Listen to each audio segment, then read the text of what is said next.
नमस्कार मित्रों, हिंदी की कक्षा में आपका एक बार पुनः स्वागत है।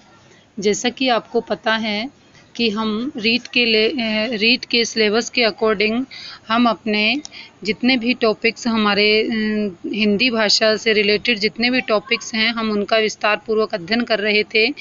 तो जैसे मान लो हमारे पटवारी वाला जो एग्ज़ाम है, हमारा जो हाई कोर्ट वाला एग्ज़ाम है या फिर पीटीईटी का कोई एग्ज़ाम है, उसके अंतर्गत भी ये जो हमारे जो वीडियोज़ हैं ये वहाँ भी हमारे उतने ही हमारे लिए उतने ही कारगर हैं जितने कि यहाँ पर हमारे लिए कारगर होंगे। तो देखिए मित्रों, हमारा जो नेक्स्ट टॉपिक है वह है कारक। वह क्या है? कारक है। ठीक है, अब ये देखिए अब हमारा टॉपिक क्या है? कारक है। कारक को इंग्लिश में क्या कहते हैं? केस। कारक को क्या कहते हैं? केस। देखो, माली ने लाठी से आम को पेड़ से तोड़ा और काव्य के लिए उसे टोकरी में रख दिया। माँ ने कहा, काव्या, इन आमों से चटनी बनवा लेना। तो इस सारे वाक्यों के अंतर्गत संज्ञा अथवा सर्वनाम का संबंध वाक्य के अन्य शब्दों से जोड़ते हैं। जैसे देखो, आम किसने तोड़े? माली ने। तो माली कौन हो गया? कर्ता हो गया। माली कौन हो गया? कर्ता हो गया। किसे तोड़ा? आमों को तोड़ा। तो ये क्या हो गए? कर्म हो गए। ठीक है, और किसने तोड़ा? किससे तोड़ा? लाठी से। तो अब लाठी नहीं होती तो आम नहीं टूटते ना। लाठी नहीं होती तो क्या होता? आम नहीं टूटते। तो अब क्या हो गया? ये कौन सा कारक हो गया? करण कारक। ऐसे ही किसके लिए तोड़े आम? काव्य के लिए। तो काव्य कौन हो गया? संप्रदान, मतलब के लिए। ठीक है, और आम कहाँ से तोड़े? पेड़ से तोड़े, मतलब से अलग हो गए आम, है ना, लेकिन लुप्त तो थोड़ी हो गए, पेड़ से अलग हो गए, लेकिन हमारे पास में आम है, इसलिए यहाँ कौन सा कारक हो गया? अपादान कारक हो गया। चटनी किसकी बनेगी? आम की। तो आम क्या हो गया? इसमें संबंध हो गया। किसका? आम का और चटनी का, दोनों का क्या हो गया? संबंध हो गया। आम किस में रखे? टोकरी में। तो टोकरी इसका क्या हो गया? अधिकरण हो गया, है ना। किस में रखे? अब में पर होता है ना इसका चिन्ह, तो किस में रखे? टोकरी में रखे। ठीक है, और किसे संबोधित किया? काव्या को। तो इन सब के अंतर्गत अगर हमने बहुत ही ध्यान से पढ़ा तो एक तरह से हमने पूरे कारक यहाँ के यहाँ पढ़ लिए। अब देखो, जैसे भी किसी सेंटेंस के अंतर्गत हमारे पास में यदि ने का चिन्ह आ जाता है तो वहाँ पर कौन सा कारक होता है? कर्ता कारक। कौन सा कारक होता है? कर्ता कारक। अब किसे तोड़ा? आमों को तोड़ा। अब को क्या हो गया? यहाँ पे कर्म हो गया। को क्या हो गया? यहाँ पर कर्म हो गया। ठीक, ऐसे ही किसने तोड़ा? लाठी ने तोड़ा। लाठी इसका क्या होगी? साधन हो गई, मतलब कारण हो गई। अब किसके लिए आम तोड़े? काव्य के लिए आम तोड़े, मतलब किसी के लिए, किसी प्रयोजन से यदि कोई कार्य हम करते हैं तो वहां पर संप्रदान कारक होता है। आम कहाँ से तोड़े? पेड़ से तोड़े, मतलब आम तोड़ लिए। कहाँ से तोड़ लिए? पेड़ से तोड़ लिए। पेड़ों के साथ में क्या हो गया? यहाँ पर पेड़ के साथ में कौन सा कारक हो गया? अपादान कारक हो गया। ऐसे ही चटनी किसकी बनेगी? आम की, और आम का और चटनी का क्या हो गया? संबंध हो गया। तो यहाँ पर क्या, कौन सा कारक हो गया? संबंध कारक हो गया। और इसी तरह से किसे संबोधित किया है यहाँ पे? काव्या को। अब किसी को भी, जैसे मान लो हम संबोधन किससे करते हैं भाई, या तो हम किसी को किसी के नाम से बोलते हैं या ऐसे बोलते हैं, अरे सुनो, अरे इधर आओ। तो ये सब चीजें क्या है? ये सब चीजें क्या है? हमारे संबोधन का एक साधन है। अब देखिए क्या है इसकी, देखो इसकी जो इसका सारांश में हम क्या कह सकते हैं? देखो, संज्ञा या सर्वनाम के जिस रूप से क्रिया का अन्य शब्दों के साथ संबंध जाना जाए, संज्ञा या सर्वनाम का क्रिया, देखो, संज्ञा या सर्वनाम के जिस रूप से क्रिया या अन्य शब्दों के साथ संबंध जाना जाए उसे हम कारक कहते हैं। उसे हम क्या कहते हैं? कारक कहते हैं। ठीक है, अब देखिए नेक्स्ट, देखिए इसमें क्या है, हमारा जो नेक्स्ट टॉपिक इसमें बनेगा वह क्या बनेगा? परसर्ग। संज्ञा, सर्वनाम या वाक्य के अन्य शब्दों के साथ संबंध बताने वाले चिन्हों को हम कारक या कारक विभक्तियां या फिर परसर्ग कहते हैं। मतलब जो भी चिन्ह होते हैं वे क्या कहलाते हैं? परसर्ग। जैसे कर्ता का चिन्ह क्या है? ने। ठीक है, कर्म का चिन्ह क्या है? को। करण का चिन्ह क्या है? यहाँ पर से। संप्रदान मतलब डेटिव केस क्या होगा इसमें? के लिए, मतलब किसी के लिए। ठीक है, अपादान का मतलब से अलग होना। ठीक है, और संबंध का मतलब होता है का, के, की, और अधिकरण का मतलब होता है में, पे, पर। ठीक है। और संबोधन का मतलब मैंने आपको अभी अभी बताया है, समझाया है। संबोधन का अर्थ इसमें क्या होगा? संबोधन का अर्थ इसके अंतर्गत किसी के नाम से हम संबोधित कर सकते हैं, है ना, या फिर हम किसी को हे, अरे, वो इत्यादि शब्दों के द्वारा भी हम संबोधित कर सकते हैं। तो मैं आशा कर रही हूँ कि आपको हिंदी के अंतर्गत ये जो 8 कारक मैंने समझाए हैं वो आपको समझ में आए होंगे। ठीक है। मेन तो जो हमारे लिए जो कठिन होता है वो एक तो संबंध कारक है, क्योंकि अपादान तक तो हमको चिन्ह ही याद हो जाते हैं। लेकिन संबंध कारक में भी क्या होता है, जैसे मान लो यह मेरा चाचा है, तो चाचा का और मेरा क्या हो गया? संबंध हो गया ना, है ना। अब जैसे यह पेंसिल किसकी है, तो यहाँ पर की आ गया चिन्ह, तो इसमें क्या हो गया? इसमें हम क्या कह सकते हैं? ये इसमें भी क्या हो गया? संबंध हो गया। ठीक है। अब नेक्स्ट टॉपिक देखिए इसका। अब हम सबसे पहले पढ़ते हैं हम कर्ता को। देखो और विस्तार से हम पढ़ेंगे तो हमको क्या होगा, समझ में आ जाएगा। देखो कर्ता कारक मतलब नॉमिनेटिव केस। अब नॉमिनेटिव केस क्या होते हैं? कर्ता मतलब डायरेक्ट हमको ये बता रहा है कि ये किसके लिए काम कर रहा है, कौन काम कर रहा है, ये हमारे लिए क्या हो जाएगा? यहाँ पर क्या होगा हमारे लिए? यहाँ पर ये कर्ता कारक होगा। ठीक है। अब देखो दादाजी ने हैट खरीदी।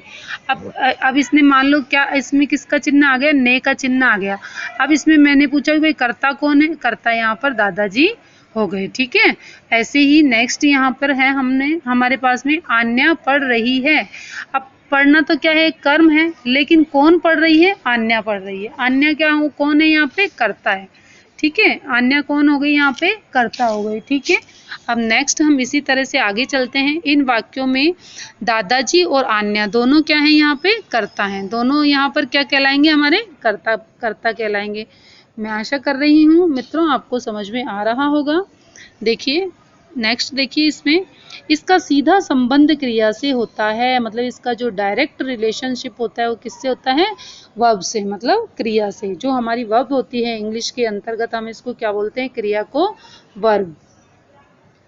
ठीक है। इंग्लिश में इसको क्या बोलते हैं? हम वर्ब बोलते हैं।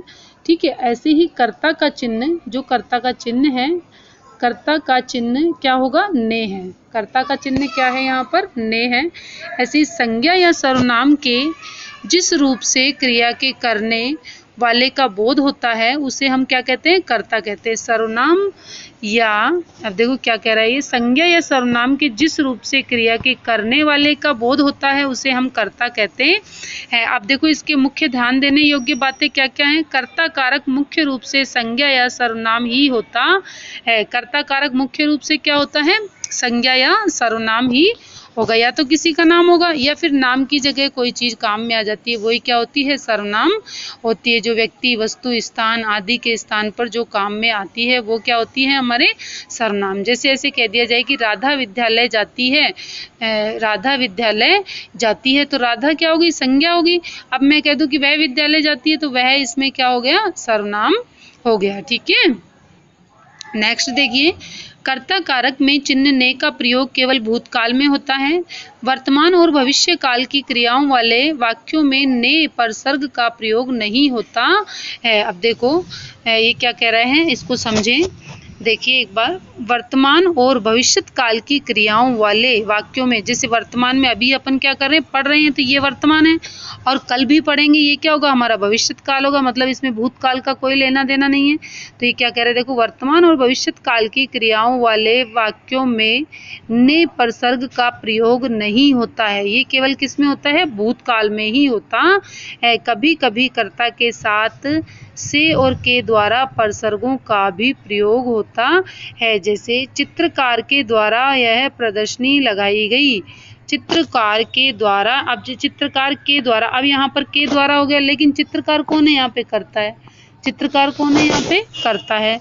सोनू से दौड़ा नहीं जाता। सोनू से दौड़ा नहीं जाता। अब सोनू यहाँ पे कौन है? करता है। तो अब यहाँ पर से चिन्ह आ गया, तो इसका मतलब ये थोड़ी है कर्ता ने कर्म को करण से, अब इसको करण थोड़ी मान लेंगे अपन, लेकिन इसमें साफ साफ दिख रहा है कि कर्ता कौन है? इसमें सोनू है, इसलिए हम इसको साधन नहीं मान सकते हैं। अब देखो प्राकृतिक शक्ति व पदार्थ, अब इस चीज को याद रखने, ये अपवाद होते हैं और इनको याद रखने योग्य चीजें होती हैं। ठीक है, ठीक है ना। अब नेक्स्ट देखते हैं अपन, प्रकृति शक्ति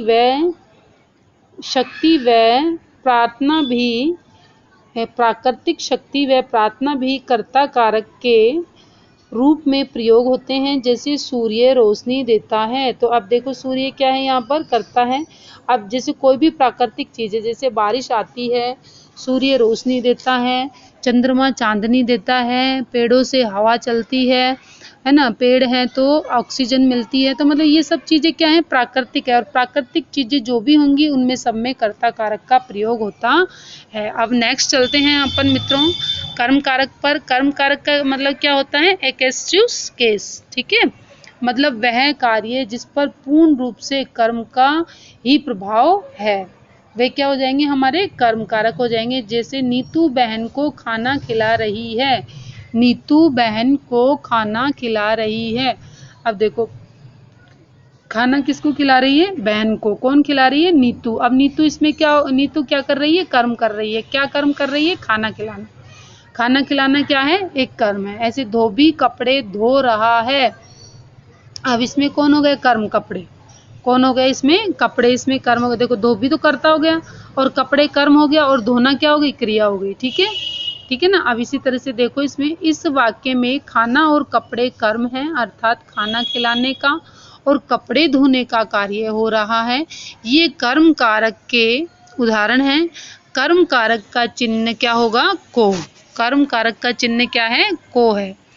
शब्द के जिस रूप पर क्रिया का फल पड़े उसे कर्म कारक कहते हैं, अर्थात शब्द के जिस रूप पर क्रिया का कोई फल पड़े उसे हम कर्म कारक कहते हैं, उसे हम क्या कहेंगे, कर्म कारक कहेंगे। नेक्स्ट देखिए, नेक्स्ट अपना टॉपिक है, इसको जो धातव्य बातें हैं वो देख लेते हैं हम। धातव्य का मीन्स होता है ध्यान रखने योग्य बातें। विभक्ति का प्रयोग प्राय प्राणीवाचक कर्म के साथ होता है, अप्राणीवाचक कर्म के साथ में। जैसे ऊपर के वाक्यों में बहन तो क्या थी, प्राणीवाचक थी, और कपड़े क्या थे, अप्राणीवाचक थे, ठीक है। अप्राणीवाचक शब्दों में प्रयोग नहीं होता। आपको मैं आशा कर रही हूँ समझ में आ रहा होगा, क्योंकि ये बहुत कठिन नहीं है, थोड़ा सा बस इसके अंदर हमको विचार करने की आवश्यकता है। अब ये देखिए, देखिए इधर एक बार वापस से अपन इसको पढ़ते हैं। विभक्ति का प्रयोग प्राय प्राणीवाचक कर्मों के साथ होता है, अप्राणीवाचक कर्म के साथ नहीं होता। विभक्ति का प्रयोग किसके साथ होगा, प्राणीवाचक कर्म के साथ होगा, अप्राणीवाचक कर्म के साथ नहीं होगा। अब प्राणीवाचक कर्म तो कौन हो गए यहाँ पर, प्राणीवाचक कर्म तो बहन हो गई। बहन क्या है, प्राणी है, मतलब जीवित प्राणी है, सजीव प्राणी है।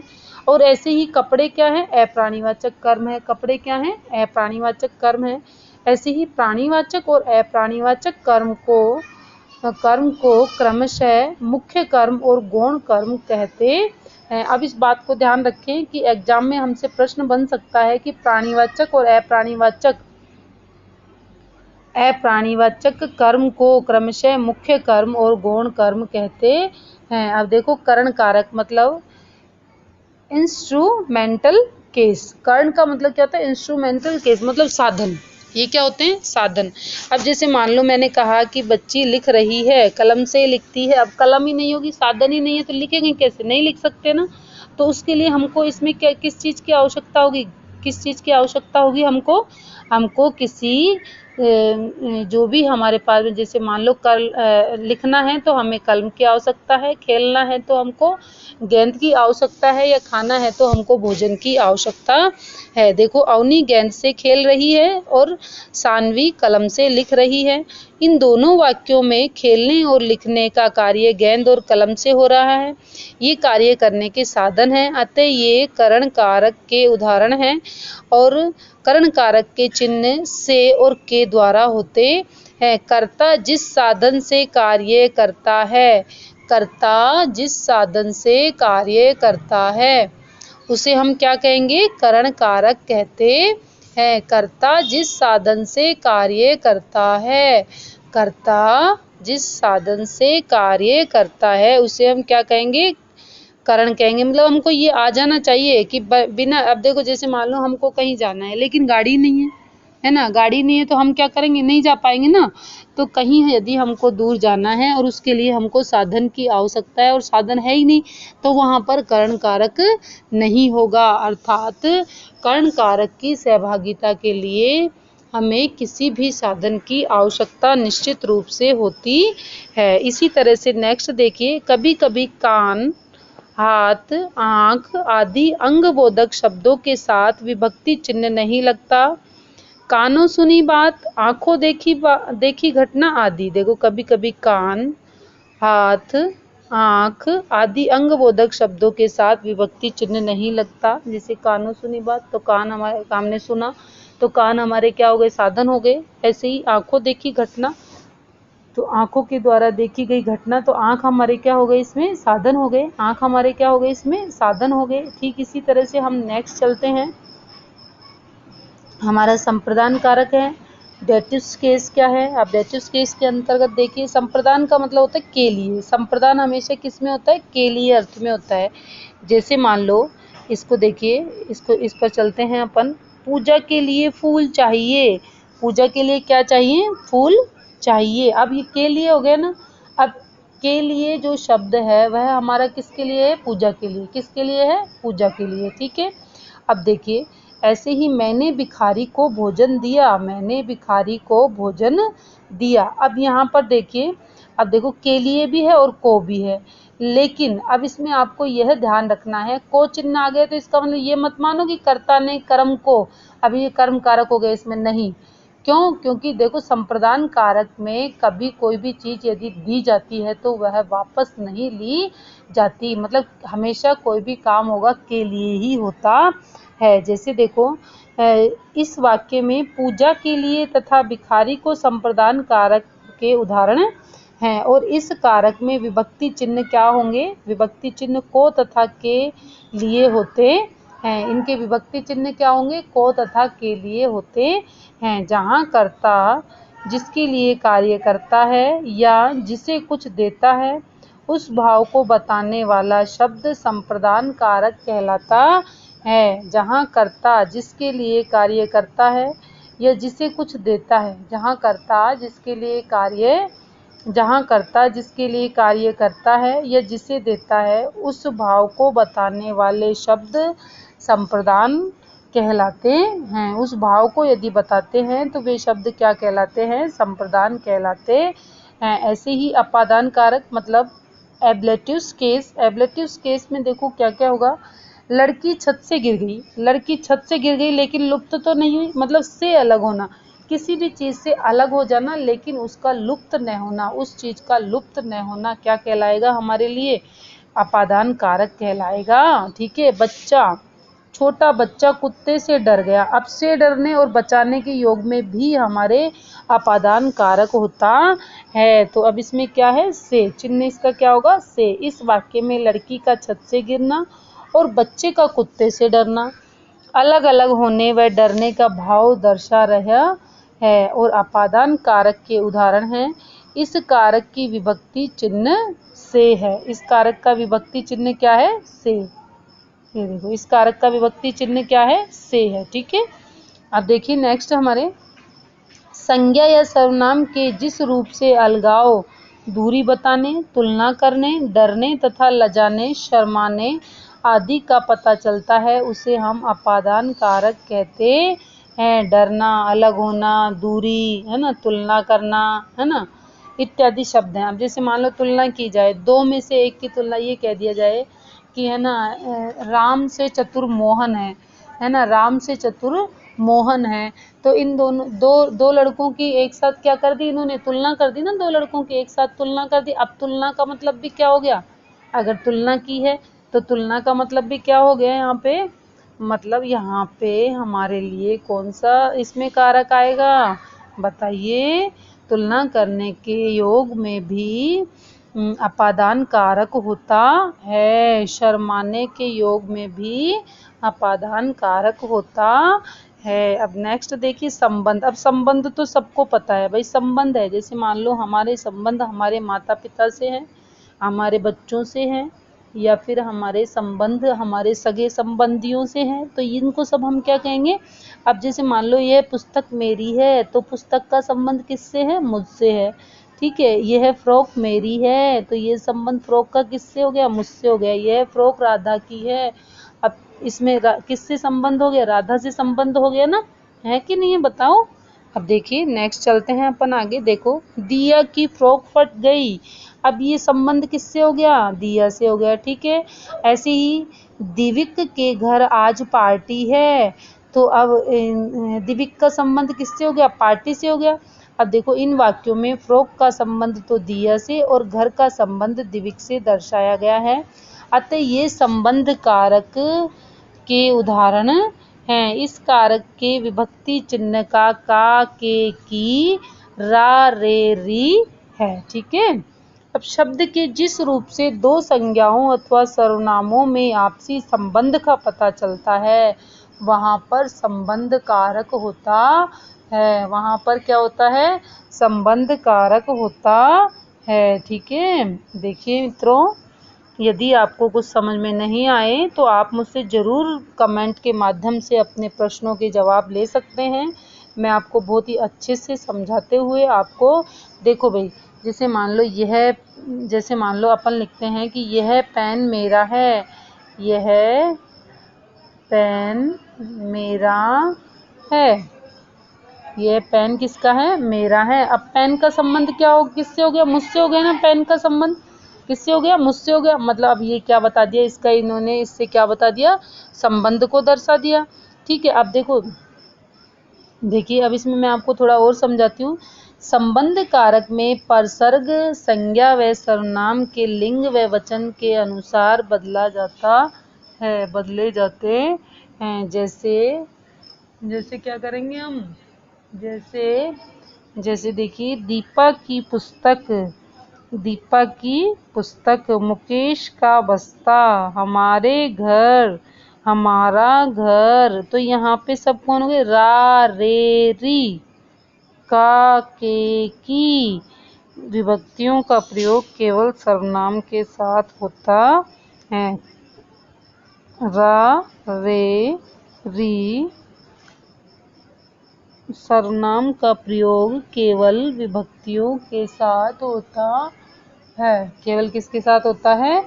विभक्तियों के साथ होता है। अब देखिए नेक्स्ट अपन चलते हैं अपने टॉपिक पर। अब क्या बचता है? अधिकरण कारक, मतलब लोकेटिव केस। क्या बच गया? Locative case. मतलब पेड़ पर चिड़िया का घोंसला है, ये हमको क्या बता दी? इसमें लोकेशन बता दी कि कहाँ है चिड़िया का घोंसला? पेड़ पर है। बोले अब ऐसे मान लो ये पूछा जाए कि ऐसी रसोई में बिल्ली है, मतलब फिक्स कर दिया कि रसोई में क्या है? बिल्ली बैठी है। इन वाक्यों में घोंसला पेड़ पर है और बिल्ली रसोई में बैठी है। इसकी क्रिया के होने के स्थान पर पता चलता है, अतः ये अधिकरण कारक के उदाहरण है। इस कारक में विभक्ति चिन्ह क्या क्या है? में और पर। इस कारक में विभक्ति चिन्ह कौन कौन है? में और पर। संज्ञा के जिस रूप से क्रिया के होने के स्थान व आधार का पता चले, संज्ञा के जिस रूप से क्रिया के होने के स्थान व आधार का पता चले उसे अधिकरण कहते हैं। संज्ञा के जिस रूप से क्रिया के होने के स्थान व आधार का पता चले उसे हम क्या कहेंगे? अधिकरण कारक कहते हैं। अब देखो इसमें ध्यान देने योग्य बात है, क्या है? अधिकरण में कभी कभी को विभक्ति का प्रयोग किया जाता है। कभी कभी किसका प्रयोग किया जाता है? को विभक्ति का प्रयोग किया जाता है। यह क्रिया के होने के काल का बोध कराता है। जैसे शाम को वर्षा होती है। अब देखो ये थोड़ा ध्यान रखने योग्य बात है, जो हमको क्या करेगी? कंफ्यूज करेगी, और हम इस बात से क्या हो जाएंगे? परेशान हो जाएंगे। बोले ये क्या आ गया? अब देखिए क्या आ गया। अधिकरण कारक में कभी कभी को विभक्ति का भी प्रयोग किया जाता है। अधिकरण कारक में कभी कभी कौन सी विभक्ति का प्रयोग किया जाता है? को विभक्ति का। कौन सी विभक्ति का प्रयोग किया जाएगा? को विभक्ति का प्रयोग किया जाता है। यह क्रिया के होने के काल का बोध कराता है। यह क्रिया के होने के काल का बोध कराता है। यह क्रिया के होने के काल का बोध कराता है। जैसे शाम को वर्षा होगी, मतलब भविष्य का काम कर दिया इन्होंने। तो शाम को वर्षा होगी और होगी कि नहीं होगी उसका कोई अब है ना वो नहीं है। अब देखो लास्ट और नेक्स्ट हमारा जो है वो है संबोधन कारक, मतलब वोकेटिव केस। संबोधन, अब जैसे मान लो हम किसी को बुला रहे हैं, किसी से बात कर रहे हैं, तो हम क्या बोलेंगे, अरे तुम अभी आ गए। मतलब ये क्या हो गया, एक प्रश्नवाचक चिन्ह है। अरे तुम अभी आ गए, हे भगवान थोड़ा रुको, है ना। भगवान को संबोधन कर रहे हैं यहाँ पे, दया करो। ये भगवान को संबोधन कर रहे हैं, और ये क्या किसको संबोधन कर रहे हैं, अपने वाक्यों से अपने सामने वाले को संबोधित कर रहा है। अब देखो जैसे इस वाक्य में अरे तथा हे शब्द से किसी को संबोधित किया जा सकता है, अतः यह संबोधन कारक में चिन्ह है और इसकी विभक्तियां अरे व हे हैं। जिस शब्द से किसी को बुलाया या पुकारा जाए उसे संबोधन कहते हैं। जिस शब्द से किसी को बुलाया या पुकारा जाए उसे हम क्या कहते हैं, संबोधन कहते हैं। अब देखिए इसको क्या याद रखने योग्य बात है, इसमें संबोधन कारक के साथ में विस्मय बोधक चिन्ह लगाया जाता है, मतलब रुक जाता है, तथा इसका प्रयोग कर्ता के साथ किया जाता है। विस्मय बोधक चिन्ह लगाया जाएगा और इसका प्रयोग किसके साथ किया जाएगा, कर्ता के साथ इसका प्रयोग किया जाएगा, है ना। तो देखिए मित्रों, यहाँ पर हमारा ये आज तक का टॉपिक हमारा यहाँ पर समाप्त होता है। नेक्स्ट जो भी हम नेक्स्ट क्लास जो हमारी होगी उसके अंतर्गत हम इनसे रिलेटेड उदाहरण पढ़ेंगे। उन उदाहरणों के माध्यम से आपको और भी अच्छे से समझ में आ जाएगा। लेकिन आप बिल्कुल हिंदी में यदि आपको याद रखना है तो आप चिन्हों को याद रखिए, है ना। और वैसे सेंटेंस को पढ़ते ही हमको समझ में आ जाता है, कई बार चिन्हों से समझ में नहीं आता तो सेंटेंस को पढ़ते ही समझ में आता है, ठीक है ना।